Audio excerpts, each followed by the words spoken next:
জঘন্য মহিলা, কোনো ম্যানার্সই জানে না। বড় লোকদের সঙ্গে কিরকম বিহেভ করতে হয় কিছুই জানে না। আরব, কি হয়েছে সোনা?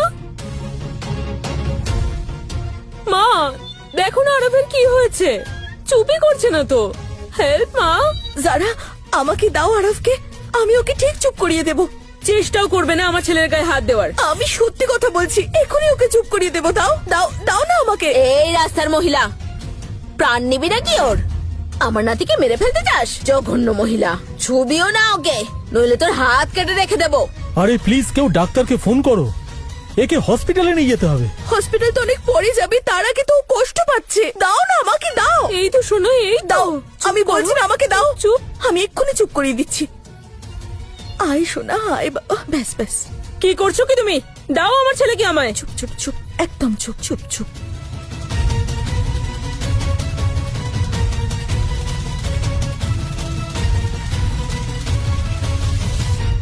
এইসব তোমার জন্য হচ্ছে, তুমি অশুভ আমাদের ফ্যামিলির জন্য। চলে যাও এখান থেকে তোমার এই পোড়া মুখ নিয়ে। কি বলছো তুমি যারা? মায়ের জন্য আরব চুপ করেছে? খুব ভালোবাসা জেগেছে নিজের মায়ের উপর। ঈশান, তুমি চুজ করো, তোমার মা নাকি আমি। যারা, এটা তুমি কি বলছো? আমি তোমার মায়ের মতো, আমরা একই পরিবারের। পরিবার? পরিবার শব্দটা তোর মুখে মানায় না, শুনে না? আরে তুই নিজের মেয়েকেই সামলাতে পারলি না? কে জানে নিজের মেয়েকে বেঁচে খেয়ে নিয়েছিস নাকি রাস্তায় ফেলে দিয়ে এসেছিস। আর এখন আমার নাতির ওপর নজর তোর। মনে হচ্ছে এই মহিলাটাকে ধাক্কা দিয়ে বের করার জন্য সিকিউরিটি ডাকতে হবে। না ড্যাড, প্লিজ প্লিজ ড্যাড, আপনি এটা করবেন না। মা আরবের সাথে একটু টাইম স্পেন্ড করতে চায়, প্লিজ ড্যাড।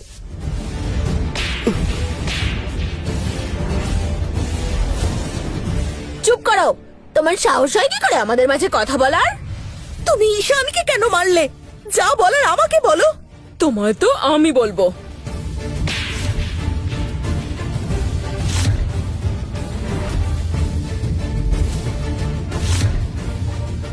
এটা কি করলে তুমি? আমি আমি তোমার মা হই। মা আর তুমি? হাত সামলে। How dare you? ঠিক আছে তুমি? মা, তুমি ঠিক আছো? আরে এই, তুই ওর কে হস? আর তুই এখানে কি করছিস? এই ভিখারিগুলোকে এখান থেকে ধাক্কা মেরে বের করে দাও। এই ডাইনিটারি স্বামী হবে নিশ্চয়ই, ঠিক জানি আমি। হ্যাঁ মা, পারফেক্ট কাপল। এই ভিখারিনীর এই ভিখারির স্বামী। আমাদের কাজের লোকের থেকেও লো স্ট্যান্ডার্ড এদের। হ্যাঁ, উনি আমার স্বামী, একজন ইন্স্যুরেন্স এজেন্ট। উপার্জন করে নিজের খরচা চালান, কারোর সামনে হাত পাতেন না। আরে তোমাদের তো ভাবনা চিন্তাই নিচ্ছু। তোমাদের মধ্যে আর আমাদের মধ্যে স্ট্যান্ডার্ডের পার্থক্যটা দেখেছো? আমাদের ঘাম থেকেও তো পারফিউমের গন্ধ বেরোয়। জানো তোমরা একে? ও হলো বিজয়, রায়জাদা গ্রুপের ভিপি। তোমাদের 7 জন্ম কেটে গেলেও না, তাও আমাদের সমসাময়িক হতে পারবে না তোমরা। একটা সিম্পল অফার, আমার কাছে ক্ষমা চাও, আমি ক্ষমা করে দেবো। আমি সব ভুলে যাব, না হলে তোমরা আমার রাগ এখনো দেখোনি। তুমি চাও যে সুনায়না তোমার কাছে ক্ষমা চাক? আমি তোর সাথে কথা বলছি না, তুই তোর মুখ বন্ধ রাখ। রাস্তার ভিখারি একটা। মা প্লিজ ক্ষমা চেয়ে নাও, সিন ক্রিয়েট করে কোনো লাভ নেই। তাড়াতাড়ি করো, আমাদের কাছে অত সময় নেই। যদি আমার অজ্ঞানে যদি আমার দ্বারা কোনো ভুল হয়ে থাকে, তার জন্য ক্ষমা চাইছি। না সুনায়না, ওদের মতো লোকেদের সামনে তোমার ক্ষমা চাওয়ার কোনো প্রয়োজন নেই। এই সমস্ত লোকেরা তোমার কোনো রেসপেক্ট ডিজার্ভ করে না। খুব অহংকার না রে তোর? সিকিউরিটি, এমন মার পড়বে না, তোর সব অহংকার বেরিয়ে যাবে। প্লিজ ড্যাড, এদেরকে ছেড়ে দিন প্লিজ, আমি ওদের হয়ে ক্ষমা চেয়ে নিচ্ছি। Please dad, please. It's too late Ishaan, এখন তো আমার সামনে কুকুরের মতো ক্ষমা চাইতে হবে। যতক্ষণ না তোর মা হাঁটুতে বসে আমার জুতো চেটে ক্ষমা না চায়, ততক্ষণ আমি কিন্তু ক্ষমা করব না। তুমি তোমার ক্ষমতার থেকে বেশি করছো মনে হচ্ছে। মোতা, তুই আম্বানি গ্রুপের নাম শুনেছিস কখনো? আমি ওনাদের সঙ্গে 5,000 কোটি টাকার ডিল সাইন করতে চলেছি। আচ্ছা, তাহলে তোমার ওই ডিল এখনই ক্যান্সেল হলো। মদ খেয়ে এসেছিস নাকি রে? আম্বানি গ্রুপকে তুই চিনিস? আরে তুই জানবিও বা কিভাবে? তুই তো একটা রাস্তার ভিখারি। হ্যালো গুপ্তা আঙ্কেল, আমি আপনাকে একটা অ্যাড্রেস পাঠাচ্ছি, ওখানে তাড়াতাড়ি চলে আসুন। যদি তোর একটা ফোনে গুপ্তা স্যার এখানে চলে আসেন না, আমি এক পায়ে দাঁড়িয়ে তোর কাছে ক্ষমা চাইবো।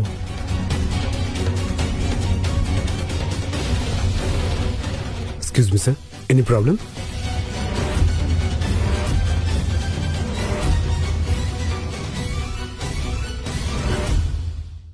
গুপ্তা স্যার, আপনি এখানে? Good timing. এই দেখুন, এই ফালতু লোকগুলো মিলে কি সব কথা বলছে আমার ডিল ক্যান্সেল হয়ে যাবে। মিস্টার বিজয়, আপনি এটা ওনাদের সাথে কিভাবে কথা বলছেন? আপনি বুঝতে পারলেন না গুপ্তা স্যার, আমি এই রাস্তার ভিখারিগুলোর কথা বলছি।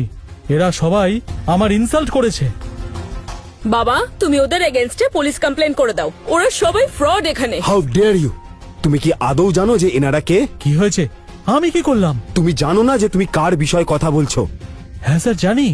এ একটা সাধারণ ইন্স্যুরেন্স এজেন্ট, আর এটা ওর বউ, যে একটা সাধারণ হোম কিচেন চালায়। স্যার, এরা আমাদের লেভেলের নয়। আচ্ছা, তুমি তাহলে কিছুই জানো না? ঠিক আছে, আমি তাহলে তোমাকে সব বলছি। উনি গুপ্তা বাবু, ও 5,000 কোটি টাকার এই ডিলটা পেয়ে আকাশে উড়ছে। তুই কেন কথা বলছিস? দুজন বড় লোক কথা বলছে না? ওই 5,000 কোটি টাকার ডিল কমপ্লিটলি ক্যান্সেলড।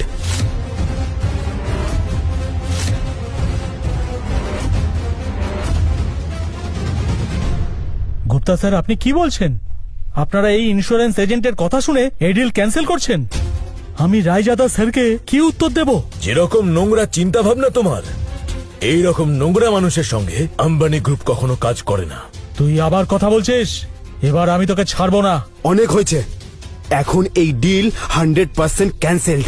তুমি আর তোমার পরিবারকে আম্বানি গ্রুপের যে কোনো প্রপার্টিতে ঢোকা সম্পূর্ণভাবে বন্ধ, বুঝলে? আপনি এরকম করতে পারেন না গুপ্তা স্যার। আমি অনেক কিছুই করতে পারি মাই ডিয়ার, কিন্তু কি করব, হাত পা বাঁধা। Excuse me sir. Gupta sir, Gupta sir, দাঁড়ান স্যার। স্যার, স্যার শুনুন স্যার। তোর মনে হয় তুই জিতে গেছিস? এখন তো সবে খেলা শুরু হয়েছে, এবার দেখ আমি তোকে কি করে শেষ করি। আজ তোর জন্য আমাদের ফ্যামিলির 5,000 করোড় ডিল ক্যান্সেল হয়েছে। এক্সকিউজ মি আন্টি, এই ডিল ক্যান্সেল আপনাদের বিহেভিয়ারের জন্য হচ্ছে, আমার মায়ের জন্য নয়। এই কে তুমি? আমাদের সবার মাঝে কথা বলছো? এখনো কিছুই শেষ হয়নি। এবার দেখো আমি কিভাবে এক এক করে তোমাদের সবাইকে শেষ করি। মা, চলো এখান থেকে। আম সরি মা। না বাবা, তুই নিজে এই সিচুয়েশনে ফেসে আছিস। মা, আমি তোমার জন্য কিছুই করতে পারলাম না। ঈশান, এই ইমোশনাল ড্রামা না বন্ধ করো, আর দূরে থাকো এই মহিলার থেকে আর এই নোংরা পরিবারের থেকে। শুনে না, চলো এখান থেকে।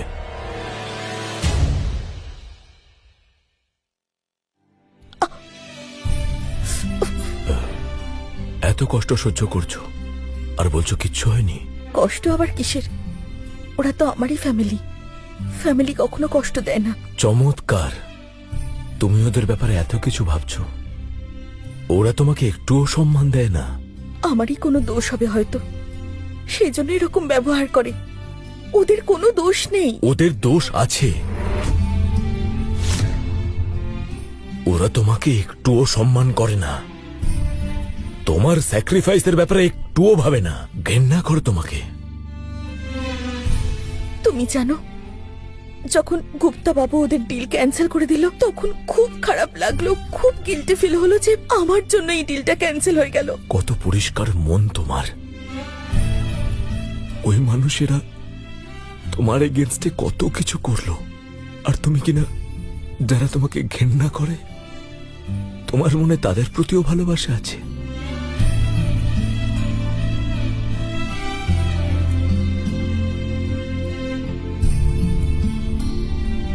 তোমার এই বিষয়টাই আমার মন ছুঁয়ে গেছে। আরে তুমিও তো বড্ড বেশি ভালো।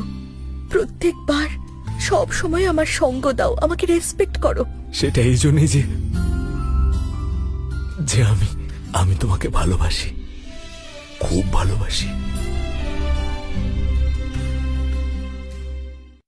একটা কথা বলবো, আমিও তোমায় ভালোবেসে ফেলেছি।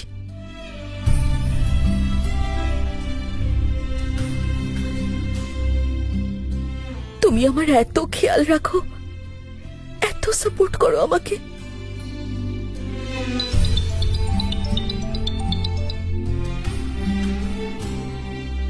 হ্যালো, কি এত তাড়াতাড়ি?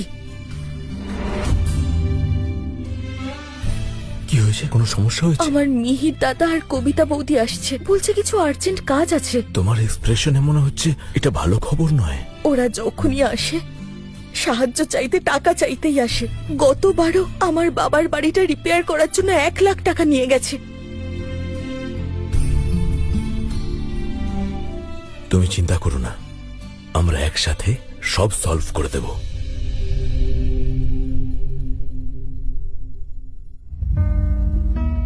আরে বা কি সুন্দর, দামি মনে হচ্ছে। কত দাম এটার? জানি না বৌদি, এগুলো আমাদের নয়, ওনার বন্ধুর বাড়ি এটা। আমরা শুধু এখানে আছি। তুমি এসো না, এসো, বসো বসো। আরে বাহ সুনায়না, এত বড় বাড়ি! তুই তো খুব বড় লোক হয়ে গেছিস। খুব ভালো। নমস্কার, কেমন আছেন আপনারা? উনি তোমার স্বামী? Insurance agent? আমি আপনাদের জন্য চা আনছি। আরে বা, এটাও তো দামি মনে হচ্ছে। আরে বৌদি, রাখো না, এগুলো ভেঙে যাবে। সুনায়না, লজ্জা হওয়া উচিত তোর। তুই তোর থেকে বড় বৌদির অপমান করছিস। একটু টাকার মুখ দেখেই তুই তো পুরো পাল্টে গেছিস।